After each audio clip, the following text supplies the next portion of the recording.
Hi guys, welcome to the kickback. As I told you guys before, we're going to be doing some special web exclusives, and one of the first of them is with Miss Andrea Lewis, who a lot of you may know from Degrassi, The Next Generation, Cadet Kelly, and a bunch of other amazing projects. How are you doing today? I'm good. How are you? I'm doing pretty good. I was very excited to have you on. You're a huge part of not just my childhood, but a lot of people's childhood. Yeah, So thank you for taking time out of your schedule to be able to do this with us. no problem. So how have you been doing during this quarantine and the pandemic? I've been doing like I think everybody else, or at least what I see online of everybody else and my friends and stuff. In the beginning, I felt like it was really rough and I was really unhappy, and then now I feel like I've adjusted, and um, it's like LA is sort of opening up, but I don't know how much I'll necessarily be going out. I think I'll still be waiting per se. I don't know. I think this year has become a necessity year. It's like you're only leaving your home if it's a necessity. You're only really gonna like see people even if that's a necessity. Like if that's just like for your mental health versus like what you would have been doing on a normal almost summer time part of 2020. So yeah, I don't know. I think I've been handling it way better now. So I almost consider quarantine like first half versus second half. And I feel like in the second half is where I found my quarantine stride, if that's even a thing. Oh no, I totally get it. Same with me. So Chicago is kind of opening up too. We're moving into what is being called phase 3.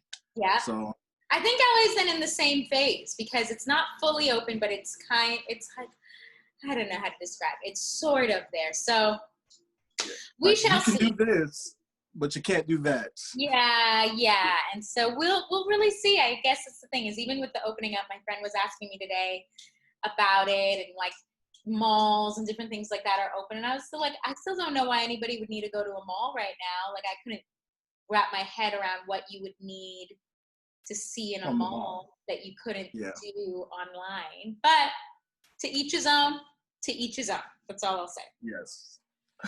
Well, I want to jump in, take it back to the beginning. How did you get started in the entertainment industry?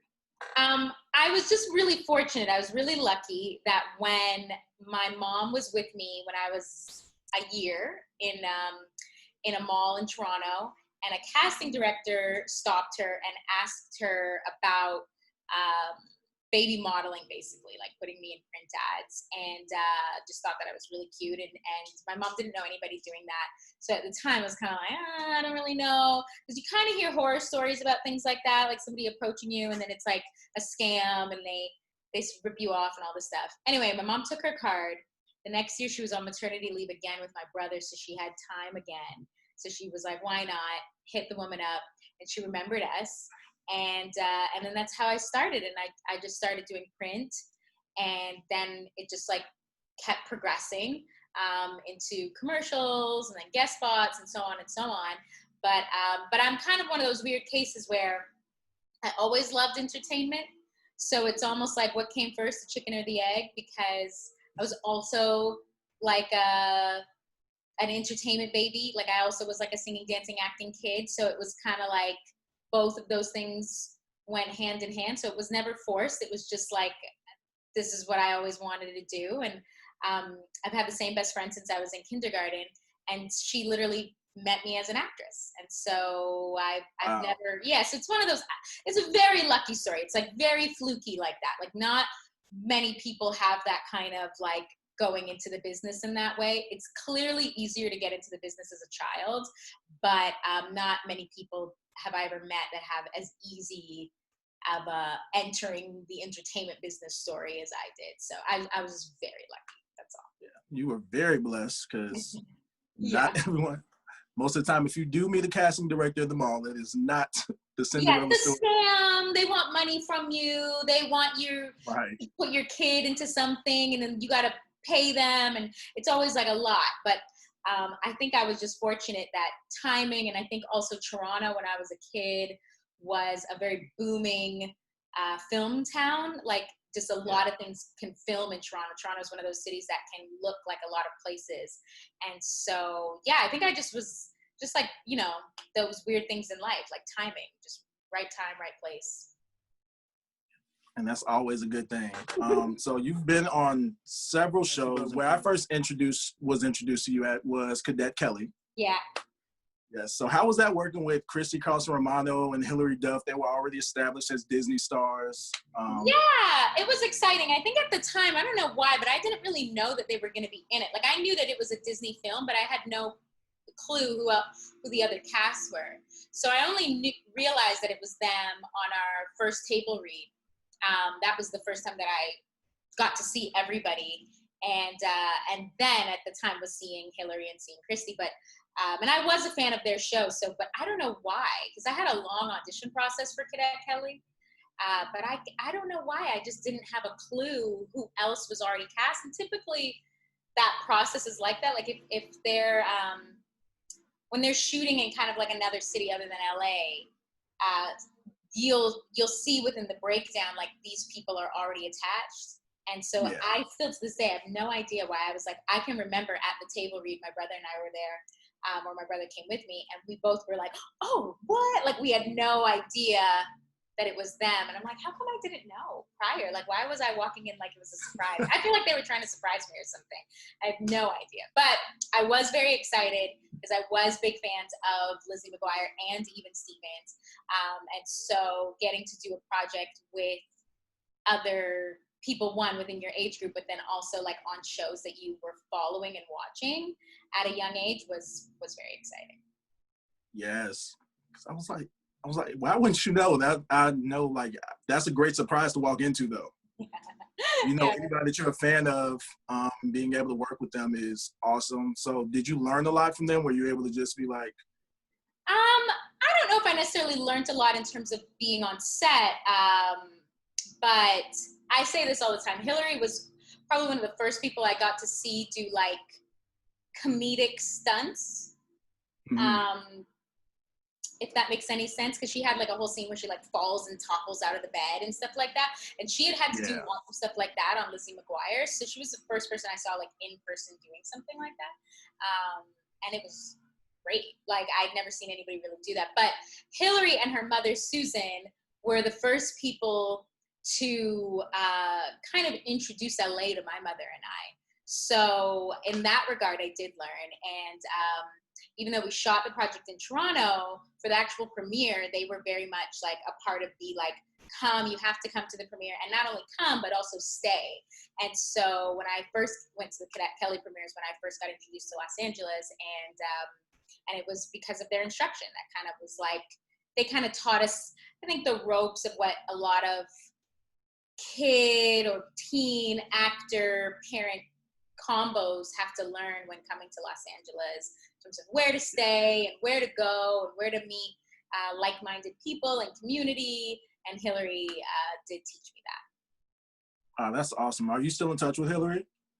I haven't seen her in a really long time, but I am, I guess, like, social media in touch. That's one of those kind of things where it's like the blessing of social media is that you get to be in touch with people still that you may have worked with or went to school with, or, you know, any of that kind of stuff. And so, yeah, but I actually haven't ran into Hilary in a really long time. So I think that would be great.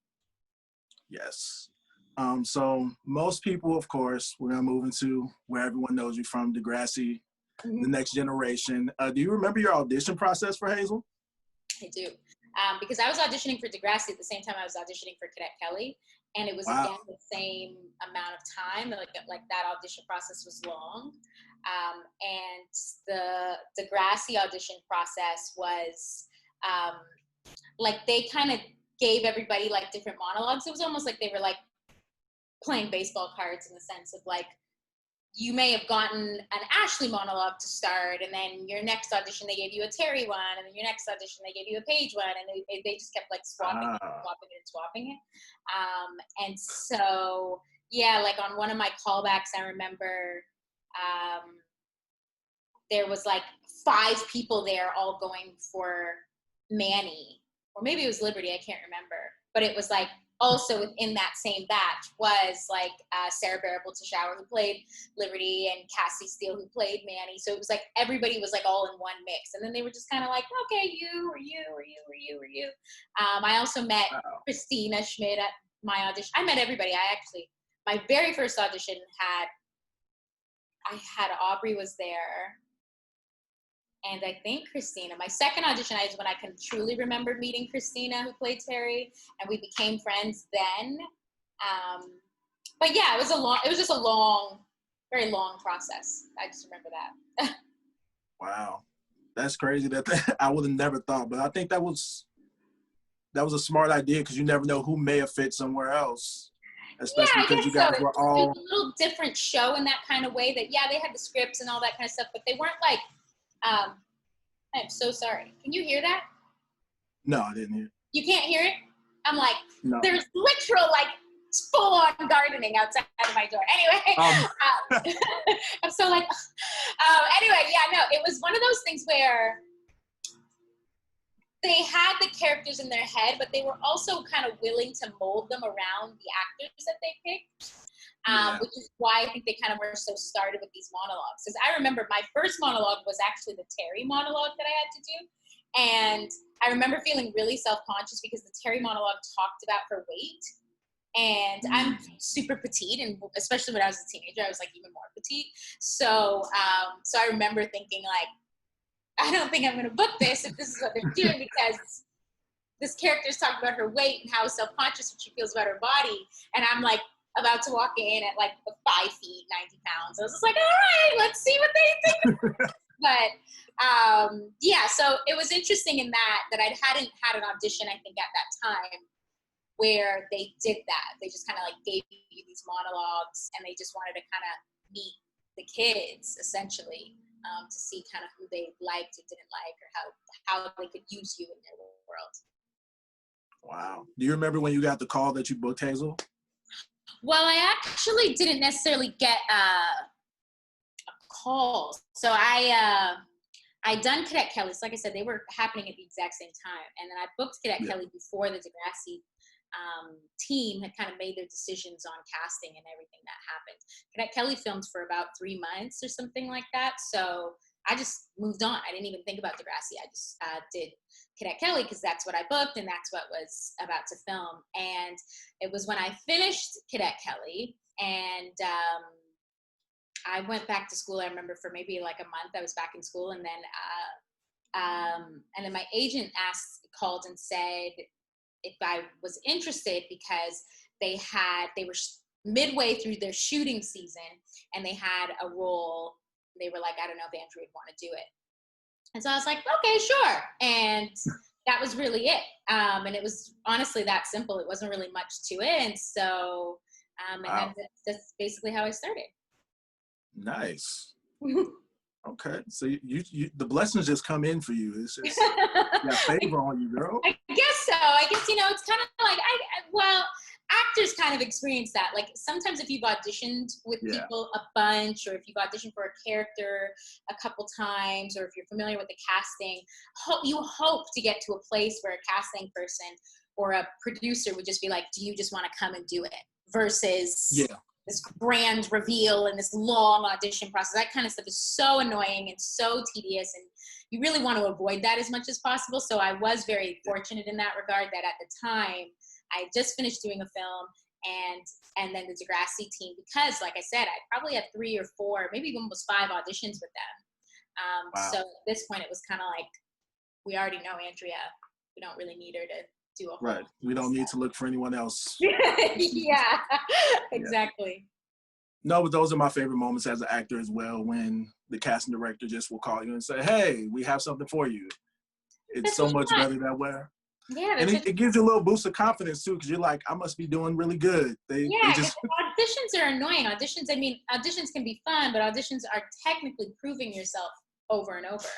After a while, you're kind of like, they know me. They know I can do this. So why do they need me? Yeah, please at this point. So yeah, and back then too, I wasn't even as tired of auditions. I was just more so like, oh, okay, cool. So yeah, I don't think I realized the blessing of that at the moment, at the time back then. Yes. Now, Degrassi is centered around some very heavy and hard-hitting teen issues. And growing up on the show, because you guys were around the same age of your characters, did you sometimes relate to storylines even if they weren't your own? Sometimes. It was hard. I guess it's just a different experience because we were actors first, right, and not able to be teenagers in that way. In other ways, very much so. Like, we all did watch regular shows that teenagers watch and listen to music and all that kind of stuff. But I guess when it comes to yourself, it was a little different in terms of being the character and watching and all of that kind of stuff. I'm trying to think what storyline that I could felt like I related to. That's a tricky one for me because at the time I don't think I felt like I related to any. But wow. I also knew teens that experienced certain things. Maybe, you know what, if anything, the sexualization of the Manny character, like that kind of that kind of journey that she ended up kind of going on. I knew more girls that experienced stuff like that and were kind of weaving life through that lens, or like trying to figure themselves out in that way. But luckily, I mean, some of the stuff that the kids were dealing with on Degrassi, I think my childhood was just so sheltered. I did not know anybody that like had a rape story or like had to have an abortion or got shot. I did not know people like that. But I totally recognize why it would have been relatable. I just know where I was coming from. No, I didn't do that at all.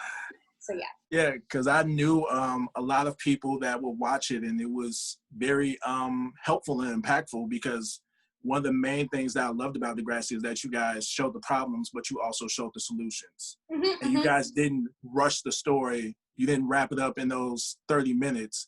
We wrote that storyline out with you. There was a lot of continuing storylines, that's for sure. And I mean, I think that's the blessing of being on Degrassi. I meet people like that all the time that are like, oh, the show helped me through high school, or helped me through this, or helped me through that. And I think that's really great. And but I always think it's interesting because at the time, you're not watching the show in that way at all. You're watching it like, I hate my hair, or like, why did they put me in that shirt? Or I don't think my acting was very good in that scene. Like, your lens is just so different. So you're not even my mom always jokes around. My brother used to sometimes come on set and do backgrounds just for the day or something. And so we would literally watch episodes not focusing on the main story at all. We'd be like, oh, there's Anthony. There he is. There he is in the back. So we are missing everything that could even be happening because you're so focused on, and that's why I'm like, that's a unique experience. Not everybody else is watching the show in that way. I, however, was watching it like that. So, yeah. I mean, because most of the time, you know what's happening. Yeah, you know what's happening, or you know how it was written. So you're watching it more so to like as a playback, almost like, well, let's see if it turned out the way it was in the script. And you know, and I guess anybody that knows that does TV or film or acting at all, there's the script, there's the day that you shoot it, and then there's the end result. Those three things are not the same. And so oftentimes when you're doing a series of any sort, you watch it like an observer, like, oh, okay, I didn't think that looked like that, or I didn't know that they shot it in that way, or and so it does take you out of the story for sure. And so it's hard to see it like a fan. It definitely is hard to see it like a fan. I'll say that. Definitely. But because we're our own worst critics. You know? Yeah, so I'm like, I've literally, it's probably my first time actually thinking about like, what storylines did I actually relate to on that show? Like, and I feel bad being like, none, but at the same time, I would say that the Manny, that's the only time I can remember like table read wise, feeling like, oh, I knew girls like this, or I knew girls that had this issue, or didn't know how to or wanted that kind of attention, like of the male attention, and wanted to be like that. And so, yeah, I could probably relate to that storyline the most. Yes. Now, I don't know if I'll get in trouble for saying this, but I was a huge Hazel fan. And every season I would watch and I would be like, okay, what are they going to do with Hazel? Because we had the Jamaican storyline, and then it was like, what's next? Anything. Yeah. Have her do something, you know, maybe not get raped or, you know, OD or something, but something. We just, you know, so I, for the lens of me, and I have a friend who was also an avid watcher of the show, and she just loved seeing, you know, representation of Black girls on TV. Yeah. And she just was always like, I wish they would just show more of the Black girl narrative and what we go through and who we are. So what would have been your ideal storyline for Hazel that you think would have helped women of color that look like you? You know, I guess it's tricky. It's easier to talk about that now than it is back then. Because truthfully, back then, early 2000s, when it came to television, that is how you saw Black girls on TV. Was just, especially on a white show. And for all, you know, purposes, we can call Degrassi a white show because the majority of the characters were white. So it's so it's a show for white audiences. It's not made for Black audiences. It's not made for audiences of color, truthfully. But so in reality, what they were doing was them giving you something for the people of color. I think in today's lens, in today's world, when because people talk more openly about diversity and about diverse storylines, you would have had a different response, I think, to the show now than then, because of things like that. We are more critical of, like, everybody needs to be represented properly and not just kind of like, you know, in doses. And I see that on storylines. I mean, I'll watch something and it could be, the character could be a white woman, but I'll feel triggered just by her representation as a woman. If I'll be like, this woman is too weak or is just not accurate. And I think back then, so that's why I say it's easier now, obviously, to be like, oh, Hazel should have been boom, boom, boom, boom, boom. But I think if I could give her anything back then, I would have liked to see a little bit more of Hazel and Jimmy and their experience after the shooting, in terms of trauma, because I think that was really not unpacked, in the sense of they both went through a really traumatic thing. And to also maintain a relationship in that while also being a teenager, while also such a huge change, like especially to Jimmy, where he's literally now paralyzed. That is like, that's a lot of narrative to deal with for any couple. But I really don't think I still haven't seen stuff like that around a Black couple. And I think that would have been really great to see in terms of a Black couple dealing with somebody going through a huge change and trying to be supportive and also trying to understand them and trying to learn and all that kind of stuff. And because Hazel was still a regular teenage girl, and so she would still have had teenage girl expectations on on someone, and I think that would have been good. I also would have loved to see a little bit more diving into her being Muslim and her friends now having to understand her in a different way, because that is a lot, like, to feel so uncomfortable that you can't talk about something like that, especially because at the time why that was relevant was because of 9/11 and because of everything that was going on. And we really didn't get to see Black Muslims represented in media at all. And so, yeah, I think I'd like to see that. I would have liked to see her talk a little bit more about her heritage. Yeah, definitely. I definitely thought that they would have done a storyline more about your heritage, or brought in your family to discuss, you know, practices and Ramadan and things like that, to educate about different cultures. So we're not fasting, things like that, because you would have been fasting a lot. You would have had other times when your friends are eating pizza, you can't. And then also with the Jimmy storyline, I would have loved to have seen her go through, you know, let's break down the trauma of this. Let's see Hazel going through therapy, or maybe even denying therapy because she thinks it's weird, and, things like that. Oh, for Things that are sure. very Yeah, I think you relevant.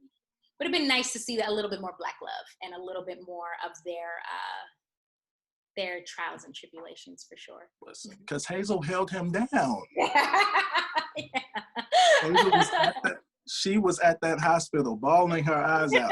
Yeah, and they liked each other, you know what I mean? So it would have been nice. But Yes.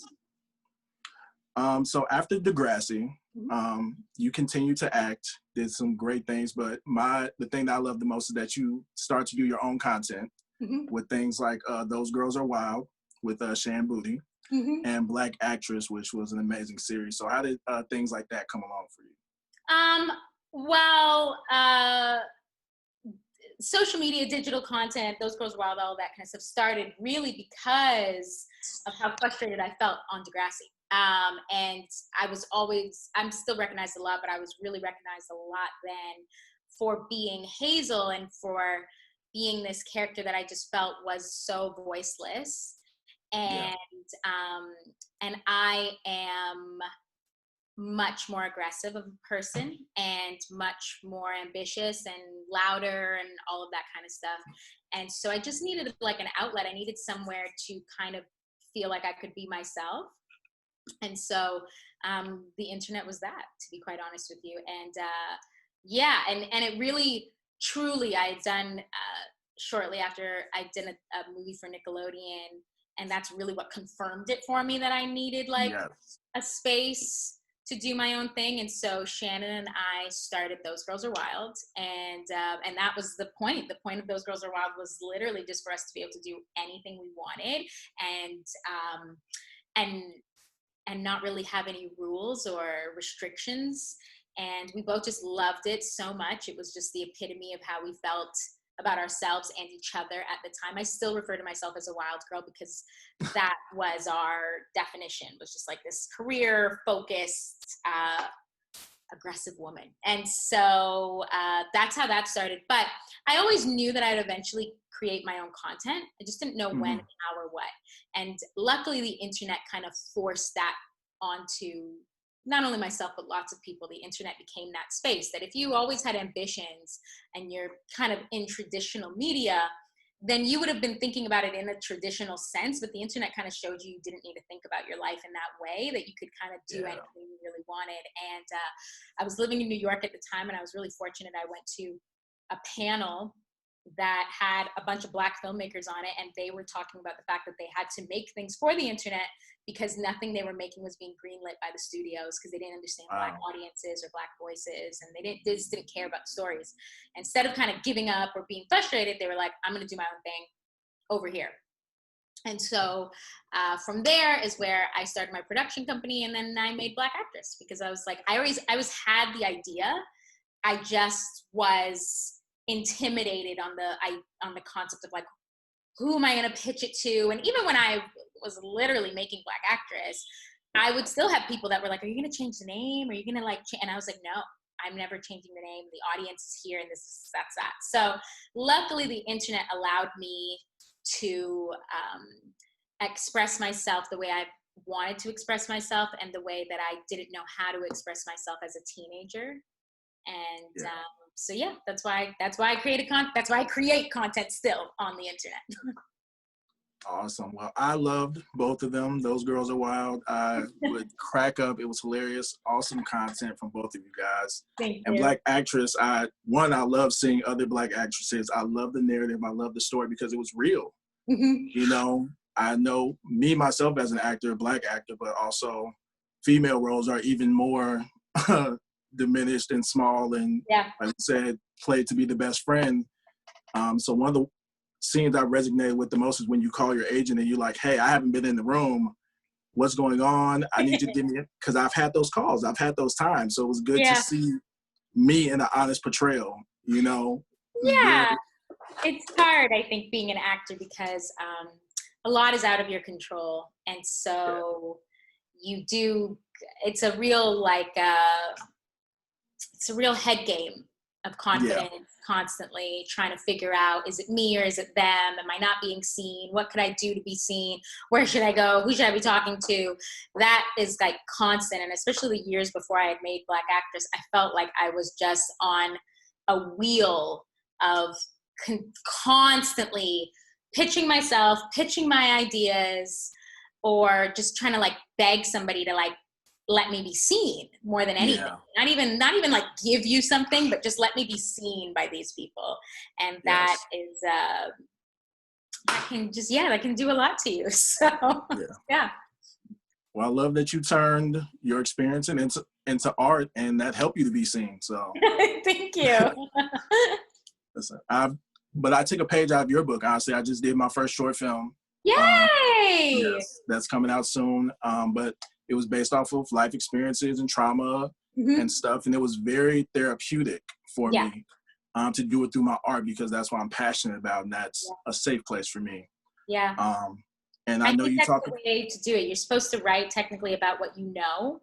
And so, but I think people don't always know that that could mean anything. That could mean your home. That could mean a bus stop experience. That could mean anything. As long as you write about what you know, it will translate and people will get it, because it's an authentic place.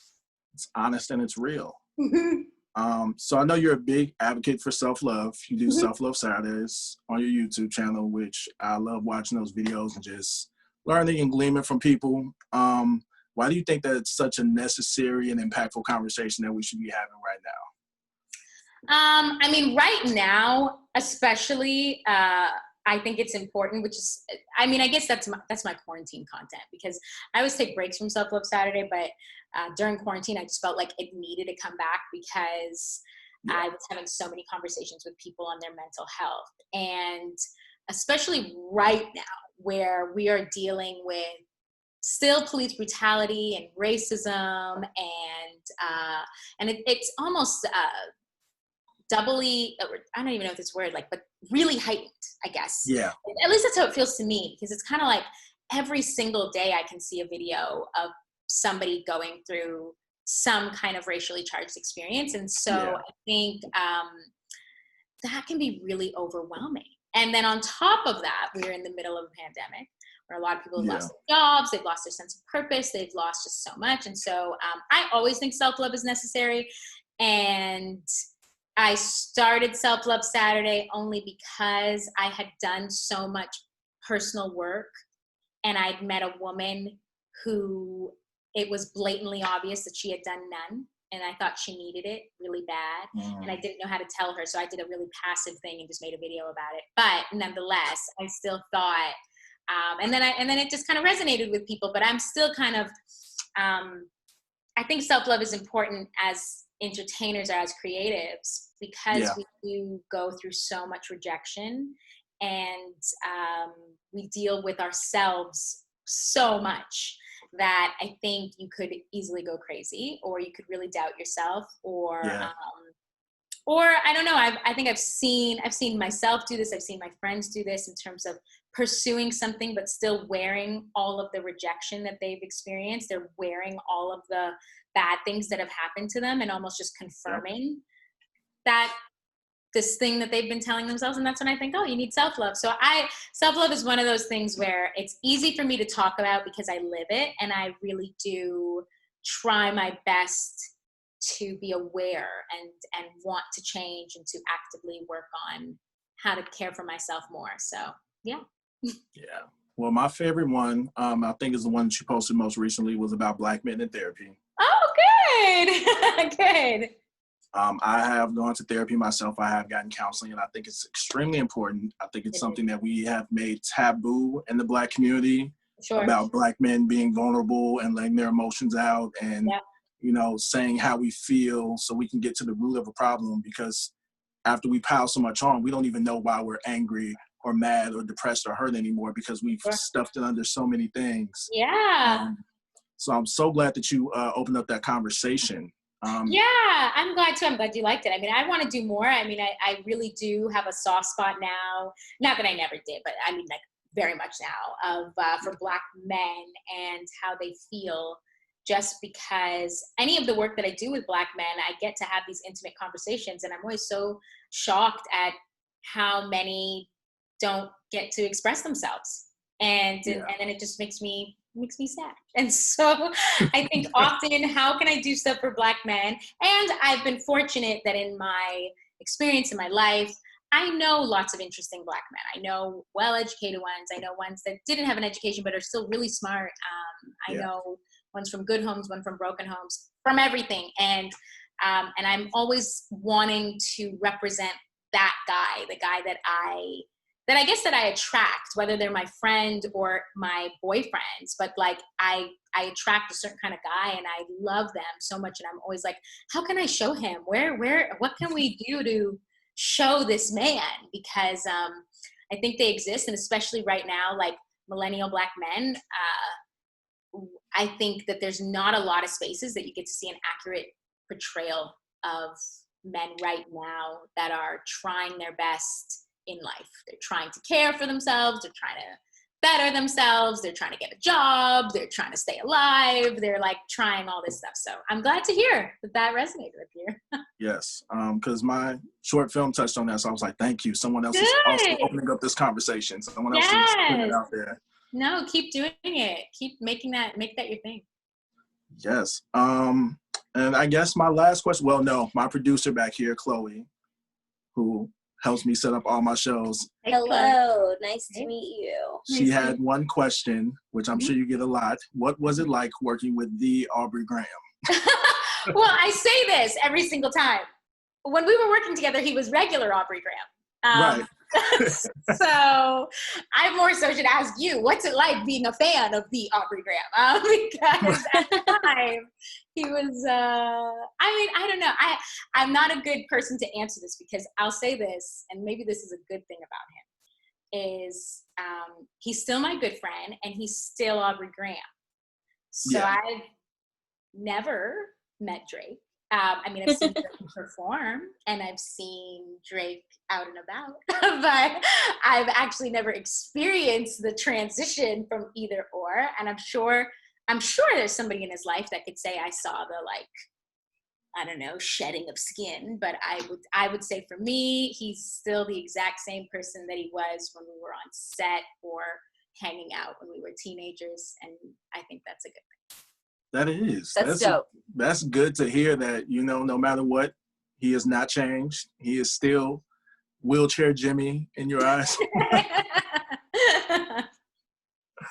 Did you guys, and that's another thing I want to ask, there's a lot of like memes and jokes that, come out. Did those ever make it to set, or were those things that you guys kind of saw on the back end? Well, like no, the wheelchair? At least when I felt like all of that came up when he became Drake. Okay. Was the memes per se. When we were on Degrassi, memes were not a thing. Yeah. And so, no, I never saw anything. I'm trying to think. I'm trying to think. I never saw anything that I would say was particularly like, I'm trying to think if he even felt any time uncomfortable. No, I think all of that kind of stuff came up after. And I think anybody that is a fan of Drake could see that he's very good at poking fun at himself. Yeah. And at anything.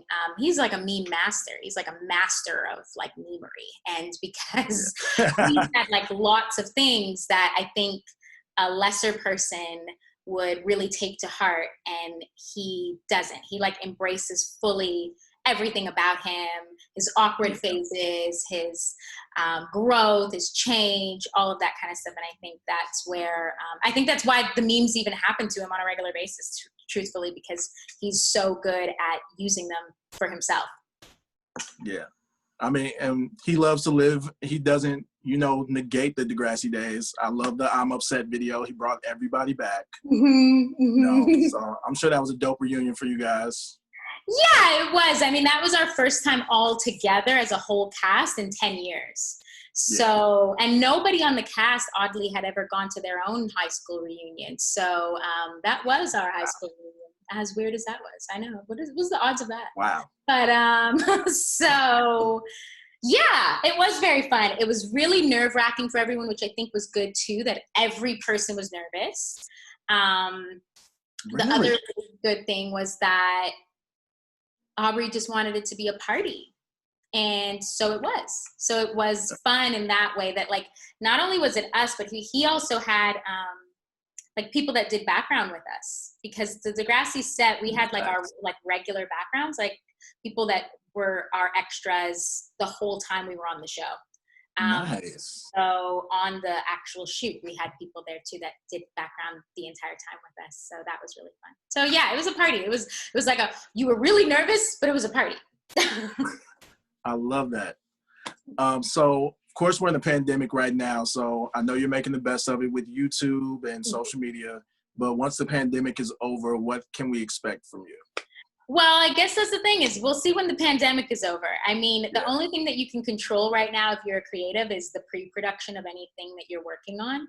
Yes. And then hope and pray for an opening where they allow you to film. So yeah, I've been fortunate that I have a couple projects that I've been able to steadily work on during this time. But it's been an ongoing discussion and debate and question of when we'll be able to film them, how many people will be allowed on the set, and just what that process will really look like. And I think until then, all you can really do is stuff like this. You could do Zoom, you could do podcasts, you could do lives, you could do all these other things where you can kind of control. But yeah, for me, I've just been in pre-production of 2 projects, and let's just see. That's all I got. Let's see what happens. Let's see what happens. Let's see if we are ever allowed back out ever again. Yes. Well, thank you so much, Andrea, for coming on. I really, really appreciate this. Thank you. I was a huge fan of Degrassi, huge fan of you. So I was so thankful that you agreed to do this. Guys, please make sure you check out Andrea's YouTube channel and tell them where they can find you on social media. Yeah, you can put my name into everything, Andrea Lewis, and basically everything kind of comes up. And yeah, my YouTube, and that's really it. Just follow where you can. Check it out where you want to. All right, guys. This is The Kickback. I'm Gio Johnson, and we are out.